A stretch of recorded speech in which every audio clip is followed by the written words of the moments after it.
Cinema sets మీదకి వెళ్లిన నెల రోజులకే టైటిల్ లోగో లాంచ్ చేసి నందమూరి అభిమానులకు వినోదం పంచింది జై లవకుశ టీం. ఆ తర్వాత గత నెలలో ఎన్టీఆర్ పుట్టినరోజు కానుకగా 1-2 ఫస్ట్ లుక్స్ కూడా విడుదల చేశారు. రెస్పాన్స్ అదిరిపోయింది.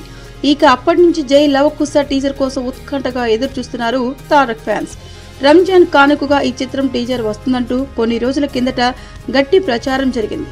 కానీ టీజర్ అనుకున్న సమయానికి రెడీ కావట్లేదా లేక వేరే కారణాలేమైనా ఉన్నాయా తెలియదు. కానీ రంజాన్ కానుకగా జై లవకుశ టీజర్ అయితే రావట్లేదు.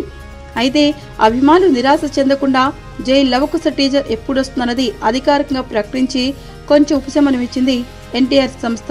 జూలై తొలి వారంలో జై లవకుశ టీజర్ వస్తుందని ఆ సంస్థ ట్విట్టర్ అకౌంట్ లో ప్రకటించారు. టీజర్ లాంచ్ డేట్, టైమింగ్ ఏంటనేది త్వరలోనే వెల్లడిస్తామని తెలిపారు. కాబట్టి నందమూరి అభిమానులు ఇంకో 2 వారాలు ఓపిక పట్టాలన్నమాట. పవర్, సర్దార్ గబ్బర్ సింగ్ ల తర్వాత బాబీ దర్శకత్వం వహిస్తున్న సినిమా జై లవకుశ. సర్దార్ వల్ల అనవసరంగా అపప్రద మూటగట్టుకున్న నేపథ్యంలో మళ్లీ ఇప్పుడు తనేంటో రుజువు చేసుకోవాల్సిన పరిస్థితిలో ఉన్నాడు బాబీ. ఎన్టీఆర్ ఈ చిత్రంలో త్రిపాత్రాభినయం చేస్తుండటం విశేషం. కళ్యాణ్ రామ్ నిర్మిస్తున్న ఈ సినిమాలో తారక్ సరసన రాశి ఖన్నా, నివేదా థామస్ నటిస్తున్నారు. ఏంటండి వీడియో నచ్చిందా? అయితే ఓ లైక్ వేసుకోండి, లేదంటే ఓ కామెంట్ చేయండి. ఎప్పటికప్పుడు మా వీడియోస్ చూడాలంటే సబ్స్క్రైబ్ చేసుకోండి.